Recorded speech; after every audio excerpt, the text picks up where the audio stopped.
Synchronous motor एक ऐसी motor होती है जो सिंक्रोनस स्पीड पर चलती है। मतलब स्टेटर का रोटेटिंग मैग्नेटिक फील्ड आरएमएफ और रोटर के मैग्नेटिक फील्ड के बीच सिंक्रोनाइजेशन बना हुआ रहता है। स्टेटर के अंदर rotating magnetic field synchronous speed से रोटेट करती है एंड इसमें जो रोटर होता है वो भी सिंक्रोनस स्पीड के इक्वल स्पीड से रोटेट करता है।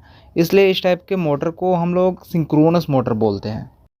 जबकि इंडक्शन मोटर में उसका रोटर रोटेटिंग मैग्नेटिक फील्ड के इक्वल स्पीड से रोटेट नहीं करता है।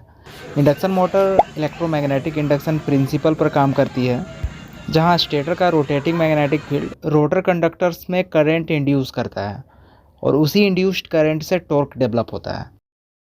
दोनों मोटर में अगर स्पीड रिलेशन की बात करें तो सिंक्रोनस मोटर की स्पीड हमेशा कांस्टेंट रहती है और यह फ्रीक्वेंसी और पोल्स के नंबर पर डिपेंड रहती है। That is given by the equation of ns is equal to 120f/p।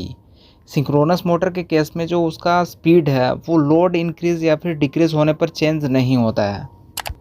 जबकि इंडक्शन मोटर में रोटर स्पीड हमेशा स्टेटर के आरएमएफ स्पीड से थोड़ा कम होता है। सपोज एक सिंक्रोनस मोटर है जिसमें 4 पोल है एंड 50 हर्ट्ज फ्रीक्वेंसी है, तो उस मोटर की सिंक्रोनस स्पीड होगी 1500 आरपीएम। जबकि इंडक्शन मोटर की एक्चुअल स्पीड लगभग 1440 आरपीएम होगी। मतलब इंडक्शन मोटर में जो उसका रोटर होता है उसका रोटेटिंग स्पीड ऑलवेज आरएमएफ से कम होता है। अगर हम लोग स्लिप की बात करें तो सिंक्रोनस मोटर में स्लिप 0 होता है, क्योंकि रोटर हमेशा स्टेटर के मैग्नेटिक फील्ड के साथ सिंक्रोनाइज्ड रहता है। जबकि इंडक्शन मोटर में स्लिप का वैल्यू कुछ ना कुछ होता ही है, तभी एक इंडक्शन मोटर ऑपरेट हो सकती है। इंडक्शन मोटर में स्लिप के कारण ही टॉर्क जनरेट होता है। So slip is very important in induction motor. अब हम लोग बात करते हैं रोटर कंस्ट्रक्शन की।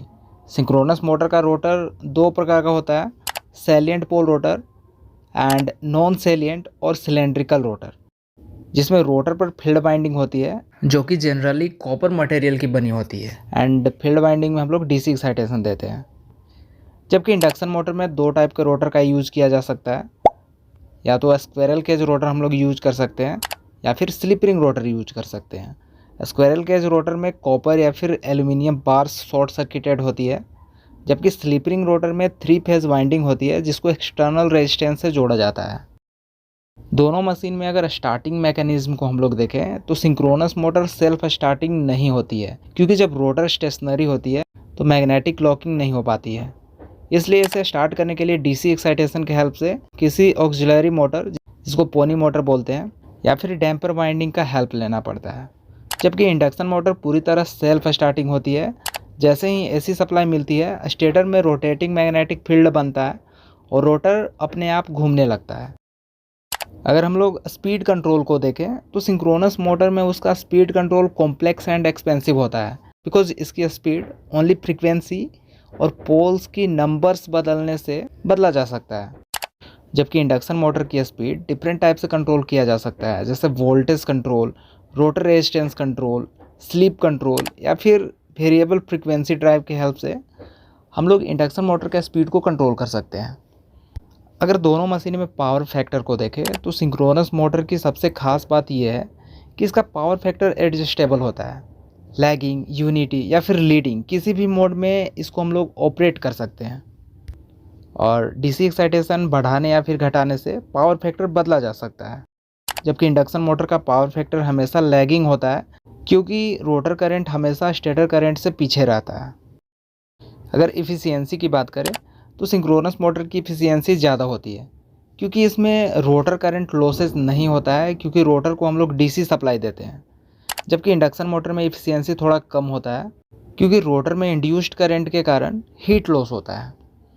सिंक्रोनस मोटर में ब्रशेज, स्लिप रिंग्स और डीसी एक्साइटेशन सिस्टम होता है, इसलिए इसका मेंटेनेंस थोड़ा कॉम्प्लेक्स और रेगुलर होता है।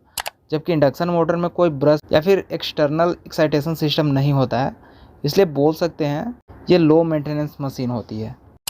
स्टार्टिंग टॉर्क को अगर हम लोग देखेंगे तो सिंक्रोनस मोटर का स्टार्टिंग टॉर्क बहुत कम होता है, इसलिए इसे हैवी लोड पर स्टार्ट नहीं किया जा सकता है। जबकि इंडक्शन मोटर में स्टार्टिंग टॉर्क अच्छा होता है, खासकर स्लिप रिंग रोटर में टॉर्क और भी बढ़ाया जा सकता है by the help of rotor resistance. Excitation requirement के बेसिस पे अगर हम लोग कंपेयर करें तो सिंक्रोनस मोटर के रोटर को डीसी एक्साइटेशन देना ज़रूरी होता है, ताकि मैग्नेटिक फील्ड बन सके इसके लिए सेपरेट डीसी सोर्स या फिर एक्साइटर यूज़ किया जाता है, जबकि इंडक्शन मोटर में किसी तरह का डीसी एक्साइटेशन नहीं दिया जाता है, क्योंकि रोटर करंट खुद जनरेट होती है by the help of electromagnetic induction. Synchronous motor constant speed load के लिए सूटेबल होती है, क्योंकि लोड चेंज होने पर भी इसका स्पीड चेंज नहीं होता है, जबकि इंडक्शन मोटर वेरिएबल लोड के लिए परफेक्ट होती है, क्योंकि उसकी स्पीड लोड के अकॉर्डिंग थोड़ा वेरी किया जा सकता है, जिससे ओवरलोड से प्रोटेक्शन मिलता है। सिंक्रोनस मोटर की कॉस्ट ज़्यादा होती है, क्योंकि इसकी कंस्ट्रक्शन कॉम्प्लेक्स होती है और इसमें एक्साइटेशन सिस्टम, स्लिप रिंग्स और कंट्रोलर्स का यूज किया जाता है, जबकि इंडक्शन मोटर कंपैरेटिवली सस्ती होती है due to simple construction as well as low maintenance cost. अगर एप्लीकेशन की बात किया जाए तो सिंक्रोनस मोटर का यूज़ वहाँ होता है जहाँ कांस्टेंट स्पीड और पावर फैक्टर इम्प्रूवमेंट की ज़रूरत होती है, जैसे paper mills, cement industries, alternators, compressors and synchronous condensers. जबकि इंडक्शन मोटर का यूज़ हर जगह होता है जहाँ इजी ऑपरेशन, लो कॉस्ट और रिलायबिलिटी की रिक्वायरमेंट होती है, जैसे fans, pumps, mixers, lathes, conveyor belt etcetera.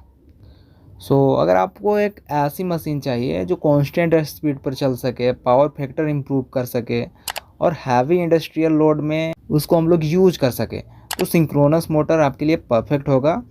And अगर आपको एक ऐसी मोटर चाहिए जो सिंपल, रिलायबल और ऑटोमेटिकली स्टार्ट होने वाला हो, तो आप इंडक्शन मोटर को सेलेक्ट करेंगे। चैनल पर इलेक्ट्रिकल मशीन का प्लेलिस्ट अवेलेबल है, तो बाकी वीडियोस को भी आप देख सकते हैं। सिंक्रोनस मोटर के मेजर एप्लीकेशन की बात करें तो इसका यूज़ पावर फैक्टर इम्प्रूवमेंट के लिए किया जाता है। जब सिंक्रोनस मोटर को ओवर एक्साइटेड मोड में चलाया जाता है तो यह लीडिंग रिएक्टिव पावर देता है, जिससे पावर सिस्टम का लैगिंग पावर फैक्टर इम्प्रूव होता है। इस काम को करने के लिए सिंक्रोनस मोटर को सिंक्रोनस कंडेंसर की तरह यूज किया जाता है। लाइक लार्ज इंडस्ट्रीज़ में जहाँ बहुत सारी इंडक्शन मोटर्स चलती है, वहाँ पर पावर फैक्टर लैगिंग देखने को मिलता है। इस लैगिंग पावर फैक्टर को ठीक करने के लिए एक सिंक्रोनस मोटर बिना मैकेनिकल लोड के चलाया जाता है, मतलब शाफ्ट पर कोई लोड कनेक्ट नहीं रहता है। एंड जब इस कंडीशन में सिंक्रोनस मोटर को ओवर एक्साइटेड मोड में चलाया जाता है तो यह लीडिंग रिएक्टिव पावर सप्लाई करता है, जिससे पूरी इंडस्ट्री का पावर फैक्टर इम्प्रूव हो जाता है। एंड 3 फेज इंडक्शन मोटर के इंपॉर्टेंट एप्लीकेशन की अगर बात करें तो इसका यूज़ कन्वेयर सिस्टम में किया जाता है।